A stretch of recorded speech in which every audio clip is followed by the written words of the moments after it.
And how are things going today, Greg? Awesome possum, man.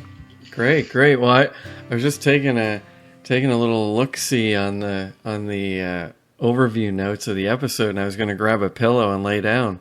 I don't know what you're talking about. What's this? just a little bit of algebra. Anytime I see math showing up in something that is not compulsory. The sexiest podcast ever. Yeah. We talk about this. I'll admit, and you know this about me. I don't know to what extent the listeners do, or maybe it comes across, but I'm a bit of a nerd. Yeah, he is. In a lot of anything. How would I describe that, or how would my wife describe that? He's a pretty cool nerd, but as far as nerds go, yeah. Anything I'm into, I get really into. Yeah. There's probably a medical term for that. But anyway, so if I become interested in something, mm-hmm. I study it, or I'll read voraciously about it until I feel like I know more than most people. Right. And then no one wants to talk to me about it. Mm-hmm. Right. But I'm a very curious person, and the more you know, the more like what is it? Socrates, the wisest. He was told he was the wisest man. I think an oracle told him he was the wisest man in Athens, and he concluded that it must be because I'm the only man that knows that I know nothing. Yeah. So any area of inquiry, if you engage in it and start looking, the deeper you look, the more rabbit holes you go down, you realize how many more rabbit holes there are. The more you try to learn, the more you realize what you don't know. Right. So anyway, I'll tend to inquire until I'm sort of exhausted from inquiring. So this today's topic is related to this. This is a show I've been meaning to do for a while, and I literally haven't done it because I'm not sure how interesting this is going to be to some people. But I think you want to do things that are going to get people, sure, clicking away and stuff like that. Yeah. But anyway, let's do it anyway, because I think there are some people out there that would be interested in this topic. So we've done episodes where we talk about the growing zones, zone 5, zone 6, zone 4, and what that means, right? The growing zone speaks to your, I'm going to oversimplify, but the average minimum temperature in your area. So how cold it could possibly get. By minimum, that means the coldest it can possibly get where you are. So it tells you how cold it gets where you live. Okay. And why that's important. It speaks to whether certain perennials can survive where you are. Mm-hmm.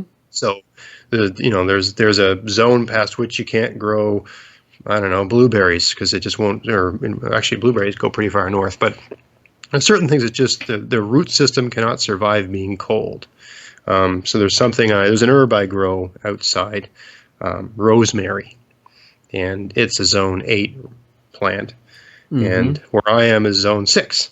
So I've had years where it came back, and I've had years where it doesn't. I've actually got a trick this year I'm going to do to make it come back. But anyway, we're not talking about growing zones.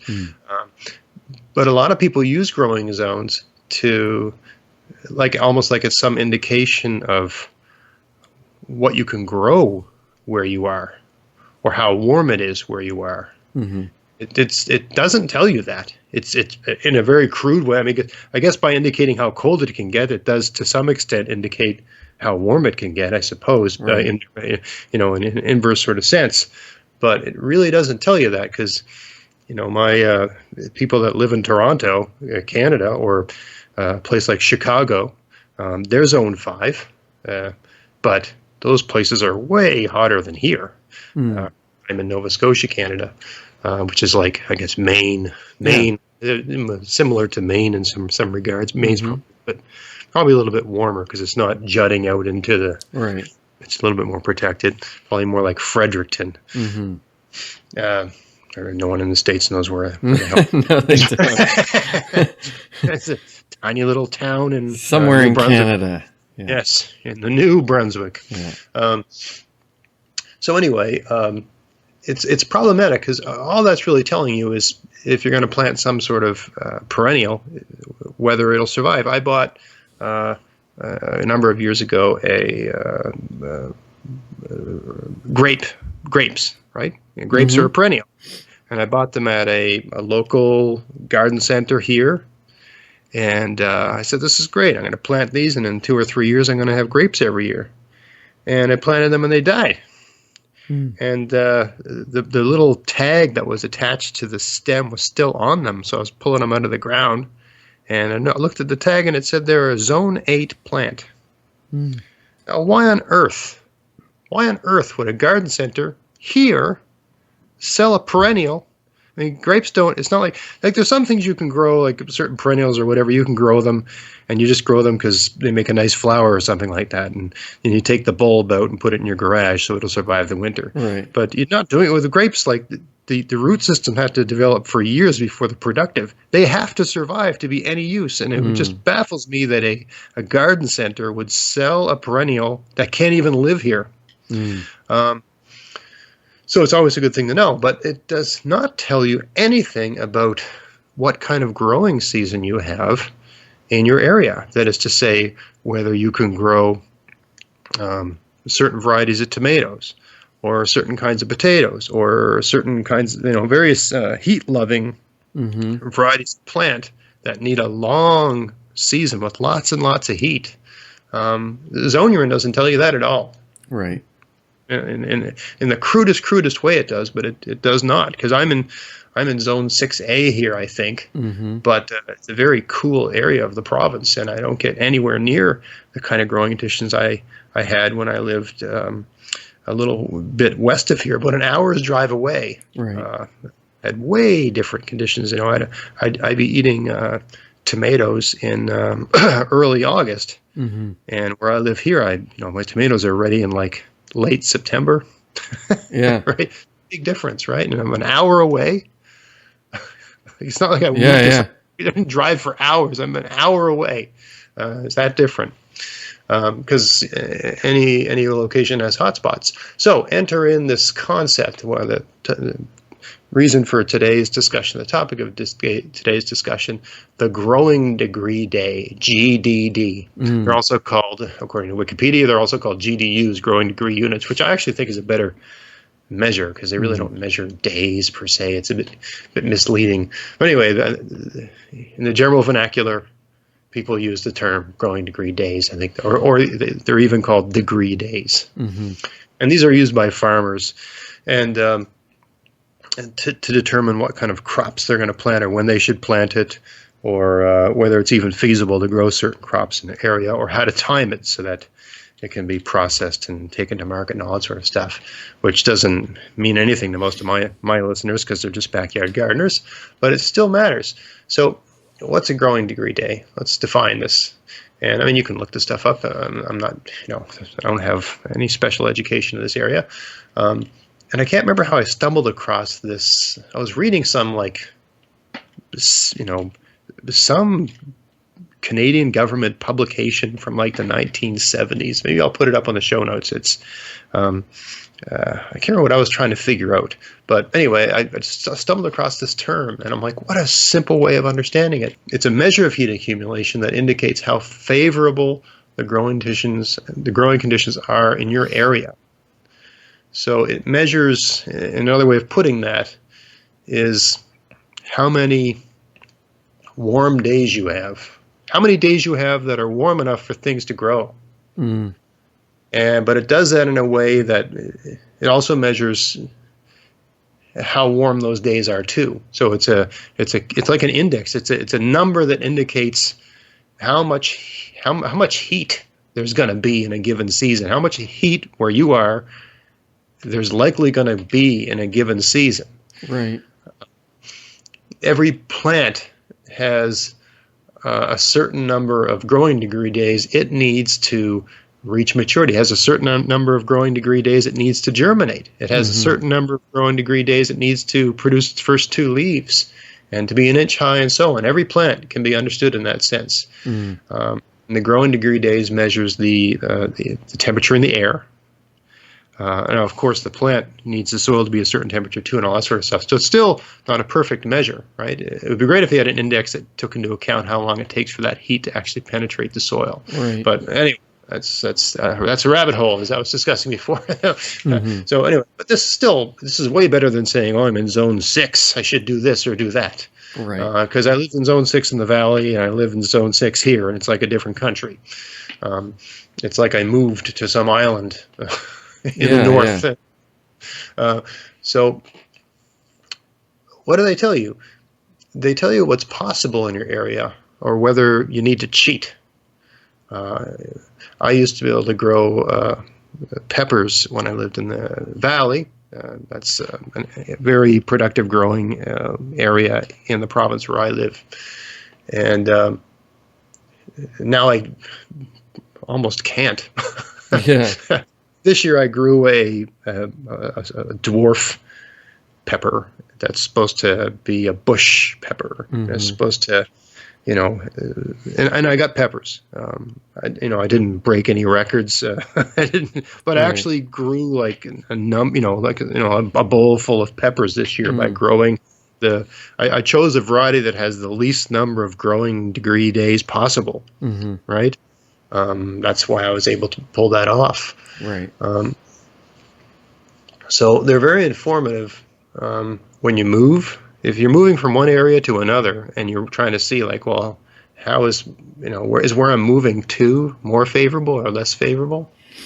Or maybe you move somewhere and you do everything you used to do and it doesn't work. Well, maybe that it might not be your soil. It might not be anything else. It might just be that you're in an area with a different number of growing degree days. It might not have as many. Mm-hmm. So you might have to plant different varieties that are more favorable to those conditions. And it also allows you to understand the rate of growth, right? So it allows you to have a more thorough or intuitive sense of how things grow. When you buy a pack of seeds, it says plant in early April as soon as the soil can be worked. And then you plant it and nothing happens for a month. Mm.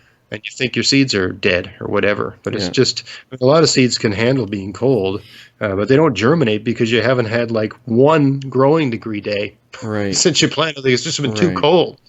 So let's talk a bit more about that. I'm just going to, I'll put this in the show notes, try to explain the math. Yeah. It's not overly complicated, but it's probably hard to do in an audio sense. So how does it work? Growing degree days is a calculation that takes into account the average temperature on a given day relative to some minimum temperature that's required for a given type of plant to grow. Standard minimum temperature, they call base temperatures, sorry. Mm-hmm. So standard base temperatures are 10 degrees. I'm going to do this in Celsius. Sorry, people that like Fahrenheit.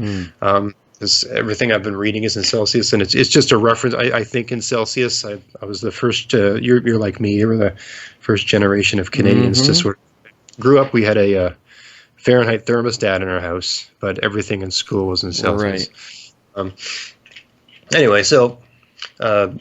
Two standard base temperatures are 5 degrees Celsius and 10 degrees Celsius, because certain plants can germinate and begin to grow, right? A growing degree day. Mm-hmm. So 5 degrees is the minimum temperature for growth to occur for cold-loving plants, like spinach will germinate, and lettuce, and some things like this, things like that don't mind a bit of cold. Certain grasses and so on. Right. And then other things need a 10, and some things need like a 13. Like I imagine beans probably need 13. Mm-hmm. So a crude way to, I'm pretty sure that agricultural extensions use a more sophisticated calculation. But the crude way, the way it's explained online, is for any given day, to know how many growing degree days you had in a given day, you would take the minimum temperature, the maximum temperature for that day, minus from it the minimum temperature for that day, and divide by 2, and that'll give you like a crude average temperature for that day. And then you minus from the result of that, the base temperature. So, for instance, if we had a day, I'm going to do this in Celsius, where the high was 15 and the low was 5, which is 5 degrees above freezing, if you don't know Celsius. So a high of 15, low of 5, so we divide by 2, we get 10. And let's say the base temperature for what we're trying to grow is 10. That means there was 0 to growing degrees days. So if I stuck a tomato seed in the ground, and on that day, nothing's going to happen with that seed. It's not going to germinate. Nothing's going to happen there. Now, on the same day, if I was trying to grow something that had a base temperature of 5 degrees Celsius, well, then the result of 15 plus 5 divided by 2, then minus 5, it would be 5 growing degree days. So let's say I planted spinach on that day, something would be happening with the spinach. The seed would be, moving along its process of development. That's development happening as long as the temperature is above a certain temperature. Some plants, if it goes below their minimum temperature, they just die, like a bean seed, right? Beans need a certain temperature. If it gets too cold, they just rot and die. A lot of other things just wait. Like I've planted carrots some years, and they don't do anything for like a month, and then they start growing. Now there might be days where that seed develops a little bit, and then it gets cold and it just goes into like a holding pattern. I actually had parsnips come up all over my garden, all over the place this year. I mean, parsnips go to seed last year, and the seeds just fell all over the place, and so those seeds were just sitting in the ground all winter long in the snow. So, maybe there was warm days where something might have happened a little bit. Maybe even in the fall, something might have happened. And then they just stop and wait. So some seeds can take that and some seeds can't. But what's useful, and it doesn't translate, like if you know how many growing degree days are required for a given plant in Fahrenheit, it doesn't translate to Celsius. Right. It's just completely different. I haven't found comprehensive tables in both measures. It'd be nice if someone out there knows of a resource that will tell you that. It would be really nice to find a table that says how many growing degree days are needed for peppers, for carrots, for potatoes, and so on. Sounds like a project for you. Well, I found some things like that, but I found some in Fahrenheit. Yeah. And then but I haven't found any in Celsius. And I got to find both.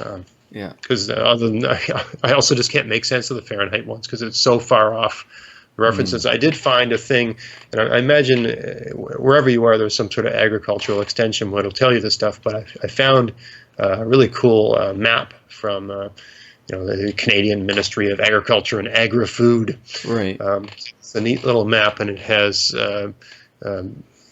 at least the part I found, it has the maritime provinces where we live. That's New Brunswick, PEI, Nova Scotia. It's actually the Atlantic provinces. It has Newfoundland as well, and I think part of Goose Bay. So, which according to this thing looks like an ice cube. Doesn't look a very good place to grow anything. Anyways, it's mapped out by color, and it shows you the different growing degree days. So when I look at this here, and the number doesn't mean anything in particular. It's not like that's how many days it is. It means one given area has more growing degrees than another, so it's more favorable. Or if you were looking at a table with certain crops that you wanted to grow, it would say, okay, this crop needs 1,600 growing degree days in Celsius. And you look at your area and say, oh, my goodness, I've only got 1,000. I can't grow that thing here. Or I need a greenhouse, or I need to cheat somehow. So when I look at this area where I used to live, which was in Wolfville, Nova Scotia, it's like dark orange on the chart, right? Which means it's anywhere from 1,600 to 1,800 growing degree days. And then I look at the little tiny spot where I live, this part near the peninsula, near Halifax, and the whole thing is in this 1,400 to 1,600 range, except where I live. Yeah, well, I believe that. Little spot. and it's like light yellow, which means 1200 to 1400. Yeah. So it's basically, how would you? The place I used to live was 50% better than where Just I am right now. imagine if you lived there. Oh man, it would be, well, that's my wife wants to retire there anyway. Oh, So well, there you go. after putting all this work into my garden, and doing Yeah. all this incredible amount of work, we'll just That's right. you know, someone else move here, and it'll just turn into a wild. Well, who knows? Maybe some hippie A gardener will move there. Yeah. I hope. You know, our last house, the house we sold, the person, we swing by there every once in a while, and I had, I had a garden, and it got bigger and bigger every year, and that homeowner seems to have maintained growing vegetables where I had made those beds. That's nice to see. Nice. Apparently, it helped sell the house. I think I was really concerned that it would be like, oh, I don't want to take care of this garden. I don't want to buy this house. Yeah. But luckily, it was like whoever bought the house, it was like, this is perfect. Awesome. This is exactly what I want. So who knows? Maybe that'll happen here. Cool. Anyway, it's a long ways off. But yeah, very useful. It was useful for me because I was having such challenges growing things, and I was wondering, what is in my soil? What is it? I mean, it feels cold, but you don't always know. And once I studied and learned about growing degree days, I realized, like, wow, it's just, like we just don't get that kind of heat here. It's not as hot during the day, it's not as hot during the night, and it's not as hot for as many days. And so, now on the good side, certain kinds of plants like that. Apparently potatoes kind of like the sort of conditions I have here. So that works out great because I like potatoes. And it's good for certain things like it doesn't get quite as cold as soon here. So we have a very, the fall sort of drags on, right? So you can plant a lot of kale and it'll just keep growing right up until like November or something. Yeah. All my heat-loving plants are totally done. The tomatoes, the squashes. We've had frost here for a number of weeks off and on, so everything's dead, right? Right. But all the cooler, the lettuce, the kale, all the greens, and of course all the root vegetables too, like carrots and stuff like that. They're all growing fine. They're all happy as clams. But yeah, the beans and the squash, everything's totally toast. If I was in the valley, who knows what the situation would be there. Anyway, I think this connects to a topic that I had in a previous podcast where I was talking about instead of using these dates for when you should plant, May 24th weekend. It's a Victoria Day weekend in Canada here. Everybody puts their garden in on that day for some bizarre reason. It doesn't make any sense because there's all kinds of things you can plant the 1st of April. But anyway, these are extremely crude, or saying as soon as the soil can be worked or whatever. Those instructions or those traditions that your parents had or whatever, they're not necessarily accurate for where you are. And also, in light of climate change, all bets are off in a lot of ways because it's been the hottest year ever for years. Every year it's the hottest year ever. So that means more growing degree days practically everywhere. So a lot of things that might not have been possible somewhere are becoming possible, and I would imagine planting dates would be moving, getting earlier and earlier as a result of that in general. Right? It's not all positive. I mean, the sea level is supposed to rise by a meter. By the end of this century, it's not so good for a lot of places. No. Not very good gardening when it's underwater. Yeah. But anyway, the other thing is that, if it's just not hot enough where you are, if you take a look at a map like that and you get a sense of that, then you got to cheat. Right? Yeah. There's all kinds of things you can do to cheat. You like the stuff I tried this year, which worked really well, and I'm going to go back to probably on a larger scale next year using hoop houses. The hot house is one solution, but really agonizing over putting one in this year. It costs money to make a hot house, and especially when it's windy here, it has to be built well, or it'll just blow away. Yeah. For me, it would literally fly into the forest. Fly away. Things just fly away here. Yeah. With my luck, it would just like land on top of a tree, and I'd have to look at it for a decade. Yeah, that's true. Never leave. I've got like a garbage bag at one of my trees that I can see out my kitchen window. It drives me crazy. It's like a garbage flag. Yeah, It's really annoying. that's funny. But what I like about these sort of temporary heat solutions is that once it's warm outside, once you're getting real summer-like conditions, you can remove them. And then the rain can get at the plants, and you don't have to do that. When you've got a hothouse, you got to go in there and water it every day. Yeah. And if it's really hot, you got to open it up a bit. And if it gets too hot, you got to vent it. And you got to be out there all the time, and mucking around with it, which is fine if you enjoy that. That's great. Mm-hmm. But it's really, in terms of how I engage the art or the practice of permaculture, I really don't like having to do anything. Mm-hmm. I like to put a seed in my ideal year of gardening is I walk outside, I throw some seeds on the ground, and I go back a couple months later and there's food there. Yeah. That's so. Having to carry a watering bucket into a plastic house Right. every day, and having to manage the heat level in that house every day is, man. I mean, it's nice.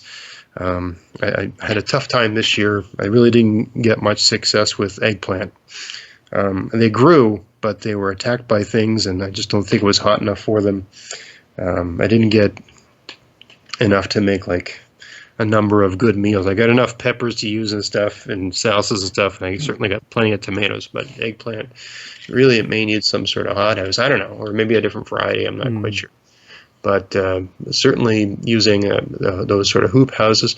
And another great trick, if you're somewhere cold, somewhere with like me, where you've got like 1,300 growing degree days or less, where your spring just doesn't come early enough and it doesn't get warm enough quick enough, I started using, I've been experimenting with different, what I call heaters.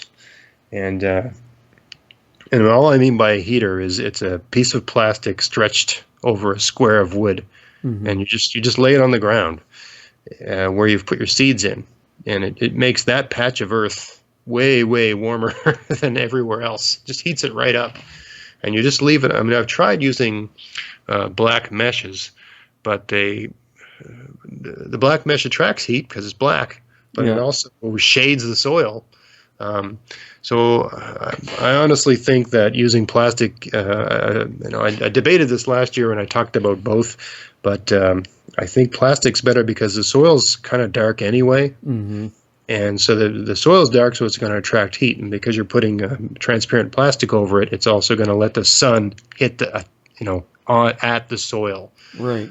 In a way where there's no, the ambient air does not cool anything down because you've put the plastic there. It's insulated from the ambient air. So you create this tiny little microclimate where it's like a month ahead of time where those seeds have been put in the ground. And I'm finding here that where I am, that I'm getting much better results with almost anything I plant. Doesn't matter if it's a cold-loving thing or a heat-loving thing. The main thing is that wherever you put those on the ground, you have to check them every couple of days because you don't want the plants to. Once the plants poke their head out of the soil, you got to get those off, or they could cook them. Right.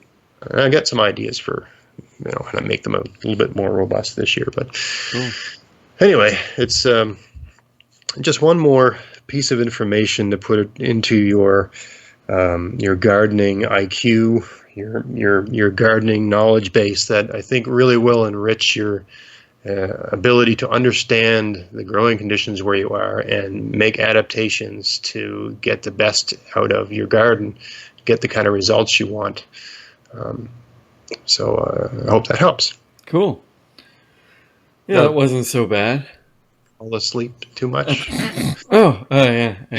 I'm trying to talk Dave into getting drunk for this one. Yeah, it might have helped, but that's not possible tonight. So, but no, that wasn't. I had a flu shot the other day. It was a little more painful than this. So, hey, it's good. No, that was good. So yeah, episode 49. Don't forget you can check out the show notes at maritimegardening.com/049. Check out the stuff Greg's got on Facebook and YouTube, and don't forget to subscribe and like and all that good stuff. Lots of good stuff happening, and even though the gardening season is essentially winding down. Oh, but there's still so much to do. Yeah. And Greg's got so much more to talk about. Oh, yeah, you can't stop me.